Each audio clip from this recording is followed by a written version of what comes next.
चलिए, सभी को जय हिंद। पॉलिटेक्निक वाला क्लासेस में आपका स्वागत है। हम लोग यहाँ 12 फिजिक्स के डिस्कशन करने वाले हैं सिलेबस के बारे में कि 12th में फिजिक्स का क्या सिलेबस रहता है, क्या पैटर्न रहता है, किस टाइप के क्वेश्चन आते हैं और कितने मार्क्स का आता है। तो चलिए उस पर हम बात करते हैं। आपका जो 12 फिजिक्स का जो एग्जाम होगा वो टोटल 100 मार्क्स का होगा। टोटल कितने मार्क्स का होगा? 100 मार्क्स का होगा। जो 100 मार्क्स हैं वो आपका दो भाग में बांटा हुआ होगा। एक भाग को बोलते हैं थ्योरी और दूसरे भाग को बोलते हैं प्रैक्टिकल।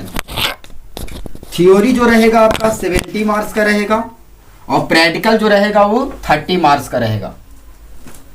आप जो हमारे पास क्लास करेंगे उसमें आपको इस 70 मार्क्स के बारे में जानकारी दिया जाएगा कि आप 70 मार्क्स में किस तरह से तैयारी करके आप अच्छे नंबर ला सकते हैं। ये जो 30 मार्क्स आपको जो प्रैक्टिकल है, ये आप जहां भी आप एडमिशन जिस कॉलेज में लिए होंगे उसी कॉलेज में ये प्रैक्टिकल का एग्जाम होता है। इस एग्जाम में आपको प्रैक्टिकल कॉपी बना करके जमा करना होता है। इस जो 30 नंबर का उतना ही महत्व है जितना महत्व ये 70 नंबर का है। जैसे आप कहीं पे एग्जाम देते हैं और आपको अगर प्रैक्टिकल नंबर में 30 में आपको पास 22 या 23 नंबर मिल जाता है तो और किसी विद्यार्थी को अगर 28 नंबर मिलता है तो आप 5 नंबर का गैप आप यहीं से देख सकते हैं। इसमें का एक नंबर उतना ही इंपॉर्टेंट है जितना ये प्रैक्टिकल में एक नंबर इंपॉर्टेंट है। आजकल के बच्चे क्या है, इस प्रैक्टिकल को एकदम ध्यान नहीं देते हैं। उनको लगता है कि प्रैक्टिकल में हमको कुछ करना ही नहीं है। तो आप प्रैक्टिकल में भी नंबर लाने से आपको उतना ही बेनिफिट होने वाला है जितना आपको थ्योरी में नंबर लाने से होगा। तो आप हमेशा ध्यान रखेंगे कि हम प्रैक्टिकल जो हमारे स्कूल में देंगे उसमें हमारा अच्छा नंबर कैसे आ सकता है। आप इस पर काम करेंगे। अभी से ही आपको आइडिया होना चाहिए कि नहीं, हमको प्रैक्टिकल में अच्छा नंबर चाहिए। अगर आपको टीचर आज ही से इस बात को जानकारी नहीं देगा, आप इस बात को जानकारी रखेंगे नहीं, तो आप प्रैक्टिकल में सीधे जाके कॉपी जमा करके और कॉलेज से घर आ जाएंगे। फिर कॉलेज वाला को जितना मर्जी होगा उतना नंबर दे देगा। तो आप देखिए इसका महत्व कहीं पता चलेगा। अगर आप कहीं पे 299 या 298 नंबर पर अगर आप रुक गए, आपका एक 2 नंबर से अगर आप फर्स्ट डिवीजन आने से बच जाते हैं तब और आपको प्रैक्टिकल में अगर 23 नंबर मिला होता तो आप उस वक्त बहुत अफसोस करेंगे कि अगर हमने एक 2 नंबर किसी प्रकार से प्रैक्टिकल में कॉलेज में रिक्वेस्ट करके एक 2 नंबर ले लाते तो आज मेरा 300 प्लस नंबर होता। तो हम अपने बच्चों को पहला ही सजेशन दे रहे हैं कि आप प्रैक्टिकल के नंबर पर भी ध्यान दें। थ्योरी के नंबर पर तो ध्यान हम दिलाएंगे ही, लेकिन आपको हम सजेशन दे रहे हैं कि जो प्रैक्टिकल का नंबर जो मेरे हाथ में नहीं है, ये कॉलेज के हाथ में है। आप कॉलेज में अब आपको सवाल है कि कैसे अच्छा नंबर आएगा। इसके लिए आपको अच्छी तरह से प्रैक्टिकल कॉपी बना करके जमा करना होगा और कॉलेज से आपको व्यवहार अच्छा रखना होगा। जैसे टीचर से लगाव रखना होगा कि सर जाना है तो सर से थोड़ा मिल लेना कि सर थोड़ा प्रैक्टिकल में हमको नंबर अच्छा, मतलब प्रैक्टिकल में थोड़ा ध्यान दे दीजिएगा। तो सर आपको क्या करेंगे, अच्छा नंबर देंगे। आपको हर हाल में किसी भी परिस्थिति में अच्छा नंबर लाना है, प्रैक्टिकल में भी। अब हम बात करते हैं सीधा सीधी थ्योरी पर। बहुत से बच्चों को कंफ्यूजन है कि थ्योरी क्या है और प्रैक्टिकल क्या है। जैसे हम किसी चीज को अध्ययन करते हैं उस चीज को हम बोलते हैं थ्योरी, और जब उसी चीज को हम क्या करते हैं लैब में, प्रयोगशाला में या कहीं पे प्रैक्टिकली उसको हम लोग करके देखते हैं, तब उसको हम बोलते हैं प्रैक्टिकल। तो हमारा जो BSEB संस्था है वो हमको दोनों तरह से अध्ययन कराता है। थ्योरी भी पढ़ने के लिए बोलता है और इसके बाद प्रैक्टिकल भी करने के लिए देता है। और प्रैक्टिकल का एग्जाम भी देखिए 30 नंबर का होता है। तो आप प्रैक्टिकल भले आप नहीं करते हैं, लेकिन आपको इस पर ध्यान देना है कि हमको प्रैक्टिकल करना है। हम एग्जाम्पल के तौर पर दे रहे हैं, दिखा रहे हैं आपको। आप कई बार सुने होंगे कि खाना बनाने वाला बुक आता है। तो जो खाना बनाने वाला बुक आता है उसमें खाना बना हुआ नहीं रहता है। वो खाना बनाने वाला बुक है, उसमें केवल थ्योरी लिखा हुआ है कि आप खाना किस तरह, सब्जी किस तरह से बना सकते हैं, रसमलाई किस तरह से बना सकते हैं। लेकिन ये हो गया थ्योरी। लेकिन अगर आपने इसको सीख करके आप अगर हूबहू अगर उसको क्या किए प्रैक्टिकली आप उसको सचमुच में आप सब्जी बना दिए, सचमुच में आप पनीर बना दिए, तो वो हमारा कहला जाएगा प्रैक्टिकल। तो ये सेम काम फिजिक्स में होता है। जैसे हम जो थ्योरी सीखते हैं उस थ्योरी ऐसी नहीं सिखाया जा रहा है, उसका कहीं ना कहीं प्रैक्टिकल वास्तविक जीवन में उपयोग है, इसलिए हम लोग उस चीज को सीख रहे हैं। तो जो भी कुछ सीखेंगे उसका अगर हम लोग क्या करते हैं, अगर प्रैक्टिकल हम लोग अध्ययन करते हैं तब उसी को हम बोलते हैं प्रैक्टिकल। एग्जाम आपका 70 मार्क्स का थ्योरी होगा, 30 मार्क्स का प्रैक्टिकल होगा। ये प्रैक्टिकल पूरा के पूरा कॉलेज पर डिपेंड है। अब कॉलेज से संपर्क बना के रखेंगे कि सर हमको 30 में अच्छा नंबर चाहिए, 28 चाहिए, 27 चाहिए, 29 चाहिए, 23 और 24 मिलेगा, उसको एक्सेप्ट हम नहीं करेंगे। अगर आप प्रैक्टिकल में 23-24 ला रहे हैं तो इसमें भी कहीं ना कहीं आपका ही मतलब आपकी ही मतलब गलती है। आप इस बात को सीरियस नहीं ले रहे हैं कि हम प्रैक्टिकल में अच्छा नंबर कैसे लाएं। तो अब हम बात करते हैं, आइए थ्योरी पर बात करते हैं, जो 70 नंबर्स का बात है। जो आपका एग्जाम का पैटर्न है जो 70 मार्क्स का रहेगा वो दो भागों में बटा हुआ रहेगा। एक भाग रहेगा आपका ऑब्जेक्टिव और दूसरा भाग रहेगा आपका सब्जेक्टिव। ऑब्जेक्टिव मतलब एमक्यूसी टाइप का क्वेश्चन रहेगा, क्वेश्चन रहेंगे और 4 उसमें ऑप्शन रहेंगे। दूसरा हम बात कर रहे हैं सब्जेक्टिव। सब्जेक्टिव कहने का मतलब है कि वैसा क्वेश्चन रहेगा जिसका जवाब आपको भाषा के रूप में लिखना होगा, उसको हम लोग बोलते हैं सब्जेक्टिव। 35 मार्क्स का आपके पास ऑब्जेक्टिव रहेंगे और 35 मार्क्स का आपके पास सब्जेक्टिव रहेगा, यानी देखिए इक्वल डिवाइड है। 70 में 35 मार्क्स का ऑब्जेक्टिव और 70 में 35 मार्क्स का सब्जेक्टिव। अब देखिए ये जो 35 मार्क्स का जो आपके पास ऑब्जेक्टिव रहेगा ये पूरा के पूरा नॉलेज पर डिपेंड है।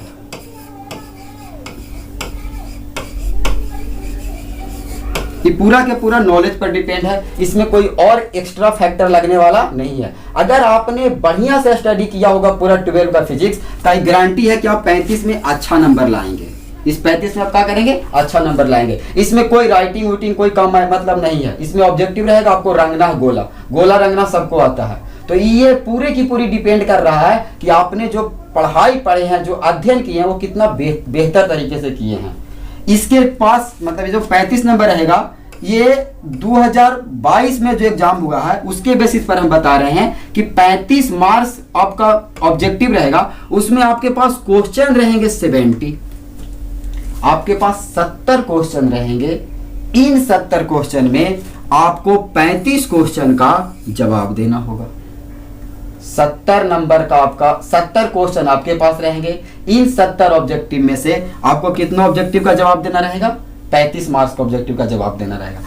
थोड़ा सा यहाँ पे हम बात आपको याद दिलाना चाह रहे हैं कि ये जो 70 ऑब्जेक्टिव और जो 35 मार्क्स का जो ऑब्जेक्टिव आने वाला है ये लॉकडाउन के कारण निर्माण हुआ है। अगर लॉकडाउन पहले नहीं था तो बीएसईबी क्या करती थी कि 42 गो ऑब्जेक्टिव क्वेश्चन देता था और इन 42 क्वेश्चन में से आपको 35 क्वेश्चन का जवाब देना होता था। तो अभी देखिए 2023 में जो एग्जाम होंगे उसमें क्या पैटर्न रहता है, इसके बाद जैसा भी पैटर्न रहेगा उसके बाद हम आपको इस चीज को क्या करेंगे, अपडेट कर देंगे। अभी फिलहाल के लिए यही जानकारी है कि आपके पास यही 70 क्वेश्चन रहेंगे, उसमें से आपको 35 क्वेश्चन को आपको क्या करना है, हल करके आना है। अब बच्चा के मन में सवाल है कि आपके पास 35 कौन 35 करना है। अगर 1 to 70 आपके पास क्वेश्चन रहेंगे तो आप जो ऊपर से 35 रंग देंगे, जैसे कोई बच्चा चाहता है कि 35 ही तो सही करना है तो 50 को रंग देता है ताकि कोई ना कोई तो 35 वो सही भी हो जाएगा, तो ऐसा सही नहीं है। ऊपर से जो 35 आप सही रंगेंगे वही काउंट होगा, जो नीचे आप एक्स्ट्रा 35 के अलावा जितना भी एक्स्ट्रा रंगेंगे वो काउंट नहीं होगा। तो आपको हम पहले ही सजेशन कर दे रहे हैं कि आप 35 से ज्यादा रंगने की कोशिश में नहीं रहें। आप वही 35 रंगे जो आप कंफर्म हैं, जिसपे आपको भरोसा है कि नहीं इसका आंसर यही होने वाला है। काहे कि 70 में से आप 35 को तो छाट ही लेंगे।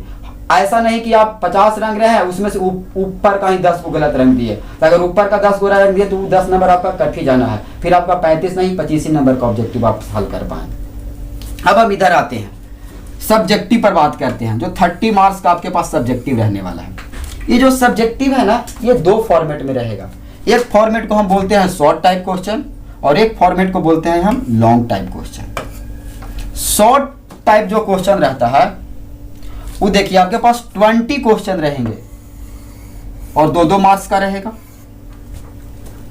शॉर्ट टाइप क्वेश्चन में आपके पास 20 क्वेश्चन रहेंगे और प्रत्येक क्वेश्चन 2-2 मार्क्स का होगा। आपको जवाब कितना का देना है, आपको इस 20 में से 10 क्वेश्चन का जवाब देना है। इन 20 क्वेश्चन में से आपको 10 क्वेश्चन का जवाब देना है और इन क्वेश्चन का मार्क्स 2-2 मार्क्स, यानी 10 इंटू 2 20 मार्क्स का आपका हो गया क्या चीज, short type question. Short type question कितना मार्क्स का हो गया, 20 मार्क्स का। अगला में आते हैं लॉन्ग टाइप क्वेश्चन। क्या बोल रहे हैं हम, long type question. Long type question आपके पास 6 क्वेश्चन होंगे और प्रत्येक क्वेश्चन कितना मार्क्स का होगा, 5 मार्क्स का होगा। आपको जवाब कितना का देना है, 3 क्वेश्चन का जवाब देना है। तो 3 क्वेश्चन 5 नंबर, यानी 15 नंबर। 15 नंबर यहाँ और 20 नंबर यहाँ। ओवरऑल आपका नंबर कितना हो गया बाबू, 35 नंबर। यानी कि 35 नंबर का आपके पास ऑब्जेक्टिव रहेंगे, 35 नंबर का आपके पास सब्जेक्टिव रहेंगे। अब देखिए हम सब्जेक्टिव पे कुछ बात कर रहे हैं, आज ही आपको सेशन कर दे रहे हैं। ऑब्जेक्टिव के बारे में हम आपको पहले बता दिए कि ऑब्जेक्टिव पूरी तरह से वो केवल और केवल आपके नॉलेज पर डिपेंड है, लेकिन सब्जेक्टिव में ऐसा कोई बात नहीं है। ऐसा अधिकतर टाइम होता है कि बच्चा नहीं जानता है लेकिन वो सब्जेक्टिव रहता है तो अच्छा नंबर ले लाता है, या कोई बच्चा जानते रहता है फिर भी उसका अच्छा नंबर नहीं आता है। तो कहीं ना कहीं सब्जेक्टिव में कोई और एक्स्ट्रा फैक्टर है जो मार कर देता है, जो पूरी की पूरी नॉलेज पर डिपेंड नहीं करती है। हम आते हैं उस पर बात करते हैं। देखिए सब्जेक्टिव में आपको क्या करना रहता है, लैंग्वेज लिखना रहता है। सब्जेक्टिव में आपको क्या करना रहता है, लैंग्वेज लिखना रहता है। तो लैंग्वेज लिखने में बहुत एक वर्ड है जिसका नाम है राइटिंग। मतलब ये मैक्सिमम टाइम ऐसा होता है कि जिस बच्चे का राइटिंग सुंदर है, जो बढ़िया से लिखते हैं, उनका अच्छा नंबर आने का उम्मीद है। ऐसा नहीं कि गलत लिखेंगे फिर भी आएगा, लेकिन एक 2 कॉपी हमको मिले जिसमें एक बात, दोनों में सेम बात लिखा हुआ है, पर एक सुंदर राइटिंग में है और एक का राइटिंग खराब है, तो हम ऐसा बोल सकते हैं कि जिनका सुंदर राइटिंग है उनका ज्यादा नंबर आने का चांस है। तो हम आपको पहले ही सजेशन दे रहे हैं कि जो भी सब्जेक्टिव वाला बात है उसमें हम एक फैक्टर है राइटिंग। अगर आपका राइटिंग सही नहीं है तो हम बोल रहे हैं कि आप नंबर पूरी तरह से अच्छा नहीं ला सकते हैं सब्जेक्टिव में। दूसरा है राइटिंग स्किल। राइटिंग स्किल क्या बोलते हैं बाबू, राइटिंग स्किल मतलब जवाब आप लिखते किस तरीका से हैं। आपको नॉलेज तो है लेकिन उसको आप पेज पे लिख कैसे रहे हैं। हम एक फॉर एग्जांपल दे रहे हैं, जैसे हमने किसी को बोल दिया गांधी जी के बारे में लिखने के लिए कि आप गांधी जी पर लिखिए। वो व्यक्ति गांधी जी के बारे में बहुत पारंगत है, लेकिन देखिए स्टार्ट ऐसा करता है कि गांधी जी का मृत्यु पहले ही बता देता है कि 1948 में गांधी जी की मृत्यु हो गया, और बाद में बताता है कि गांधी जी का जन्म 1969 में हुआ था, 1869 में हुआ था। से हम एग्जाम्पल दे रहे हैं, कोई बच्चा ऐसा है उसके पास नॉलेज की कमी नहीं है, दोनों बात सही है, लेकिन वो करता क्या है कि गांधी जी के मृत्यु पहले लिखता है और जन्म बाद में लिखता है। तो सोचिए कि जो कॉपी चेक करने वाला होगा उनको कैसा फील होगा ये चीज देख करके। बातें दोनों सही लिखा हुआ है। तो हम यही बोल रहे हैं कि जो राइटिंग स्किल कहने का मतलब है कि जो आप लिखते हैं उस लिखने में कौन बात पहले लिखना है, उसके बाद कौन सा बात लिखना है, और अंतिम में कौन बात लिखे हैं। आप ऐसा कई बार सुने होंगे दोस्तों से कि जानते हैं हम परीक्षा में ना गाना लिख के आ गए थे, फिर भी हमको अच्छा नंबर आया, हम पास भी हो गए। आप उनसे ये नहीं पूछे कि वो गाना कहाँ लिखा था। वो गाना ऐसे जगह पर लिखे थे कि जहां पे वो गाना चल गया। ऐसा नहीं कि वो कॉपी के पहले पेज में ही गाना लिख के आ गए थे। अगर ऐसा करके आए होते तो आज वो फेल हुए होते। तो हम आपको बता रहे हैं कि राइटिंग स्किल में इसी बात का ध्यान रखा जाता है कि जो हमारे पास नॉलेज है उन नॉलेज को हम किसी क्वेश्चन के जवाब में किस तरह से प्रस्तुत करें, यानी कि कौन वाला बात को हमको पहले लिखना है, किस वाले बात को हमको बाद में लिखना है। जैसे देखिए आप कोई भी क्वेश्चन उठाइए, आप जब भी एग्जाम देने जाएंगे तो जो क्वेश्चन आपको बढ़िया से आता है आप उसको पहले चुनेंगे और उसी का जवाब पहले लिखेंगे। जो कॉपी चेक करेंगे उनको आप देखिए 1-2 पेज बढ़िया से चेक करते हैं, तो जैसे ही 1-2 पेज पढ़ेंगे उनको लगेगा कि नहीं लड़का का लिखने का जो शैली है वो सही है, वो फिर बाकी उसी के आधार पर बाकी का कॉपी आपका चेक होते चल जाएगा। तो यही हम आपको बताना चाह रहे हैं कि केवल और केवल सब्जेक्टिव में नॉलेज मैटर नहीं करता है। नॉलेज के साथ साथ 2 लाइन यहाँ हम लिख दिए हैं, आप इस लाइन पर अभी से ही काम करेंगे। आपको लगता है कि सर राइटिंग स्किल हमको डेवलप कैसे होगा, कहना तो है राइटिंग स्किल डेवलप होगा बाबू लिखने से। जब आप अपने से खुद से जब तक नहीं लिखेंगे और किसी को लिखने के बाद किसी को दिखाएं कि देखिए तो मेरा लिखा हुआ कितना सही है। जैसे आप कोई भी टॉपिक लेंगे, पहले उस टॉपिक के बारे में लिखें, फिर उसमें क्या गुण है वो लिखें, फिर उसमें क्या कमियां हैं वो लिखें, और फिर लिखें कि कमियों को दूर कैसे किया जा सकता है। अगर आप इस तरह से लिखने का अभ्यास करेंगे तो हम मानते हैं कि कुछ दिनों 2-4-5 महीने के बाद आपका लिखने का कला बेहतर हो जाएगा। लेकिन अगर आप बच्चे लोग आजकल के क्या करते हैं, बस केवल कोचिंग आएंगे और कोचिंग जाएंगे, वो घर पर कभी अपने से प्रैक्टिस उत्तर देने का करेंगे नहीं, तो उनके पास राइटिंग स्किल डेवलप होने वाला नहीं है। अब कोई भी बच्चा को सुने होंगे कि गेस्ट पेपर से लिख के आ गया था, तो गेस्ट पेपर एग्जामिनर भी जानता है कि गेस्ट पेपर का लिखा हुआ और आपकी भाषा का लिखा हुआ। तो एग्जामिनर हमेशा, आप जब भी एग्जाम दिए होंगे तो एग्जाम के पहले लाइन में ही लिखा रहता है कि विद्यार्थी अपनी भाषा का प्रयोग करते हुए उत्तर दें। यानी कि एग्जामिनर खुद चाहता है कि आप कहीं से कॉपी मत करें, जो आपको नॉलेज है वो अपनी भाषा में आप दें। इससे एग्जामिनर ज़्यादा संतुष्ट होगा और कहीं ना कहीं वो आपको फिर अच्छा नंबर देने का कोशिश करेगा। तो आप हमेशा कोशिश करेंगे कि जो भी उत्तर लिखे अपनी मर्जी से अपनी भाषा में, और एकाएक एग्जाम दिनों डेवलप नहीं हो जाएगा कि आप जाएंगे सीधे एग्जाम में एकदम अपनी भाषा से लिख के आ जाएंगे सही सही। आपको डेवलप करने के लिए आपको इस दोनों बात पर आपको आज ही कोशिश करना पड़ेगा कि हम राइटिंग सुधारें थोड़ा थोड़ा। अगर किसी का राइटिंग खराब है तो आज ही हम बता दे रहे हैं कि तुम्हारा अच्छा नंबर नहीं आएगा, तो तुम इसके लिए आप अभी से ही काम करें। जैसे किसी को राइटिंग स्किल से प्रॉब्लम है कि सर लिखने के कहली, तो अभी से ही लिखेगा तो सुधरेगा। जैसे हम एग्जाम्पल कुछ सुनोगे, बीपीएससी का जो भी एग्जाम होता है उसका मेंस होता है। मेंस में रहता क्या है, उत्तर ही तो लिखना रहता है जो आप अभी एग्जाम में लिखते हैं। आप सुने होंगे कि नॉलेज तो बहुत है लेकिन फिर भी मेंस में अच्छा नंबर नहीं आ रहा है। रीजन क्या है, वो आप किस तरह से उस बातों को रख रहे हैं, वही मतलब सही तरीका से आप नहीं रख पा रहे हैं। तो आप इस बात को यहीं से डेवलप करें कि जो भी उत्तर देना रहे उसको आप स्पेसिफिक सही दिशा में और सही तरीका से लिख करके ले जाएं। हम मानते हैं कि अच्छा नंबर लाने के लिए नॉलेज, राइटिंग स्किल तीनों जरूरी है। तो आप इस तीनों पर काम करेंगे अभी से ही।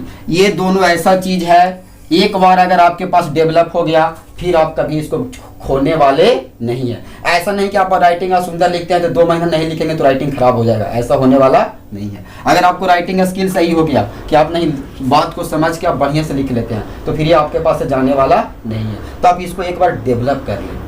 अब हम मानते हैं कि एग्जाम पैटर्न के बात हो गया समाप्त। अब ये रहा आपका आज एग्जाम पैटर्न। आप एग्जाम पैटर्न कोशिश किए होंगे कि अच्छी तरह से समझ पाए होंगे। आप इसको आज से ही रिवीजन का इस मतलब एग्जाम पैटर्न पर काम करते रहेंगे ताकि आप एग्जाम का वक्त में, जैसे जब कोई बच्चा मेरे पास जब एग्जाम देने आएगा ना, उसको भी मैं ये बात फिर समझाऊंगा कि एग्जाम में ये काम करना है। तो मैं यहाँ क्या किया हूँ कि आपको आज एग्जाम से पहले ही 1 साल पहले ही आपको समझा दे रहा हूँ कि आपको 1 साल पहले ये काम आपको कर लेना है ताकि आपको एग्जाम घड़ी कोई परेशानी आने वाला नहीं रहेगा।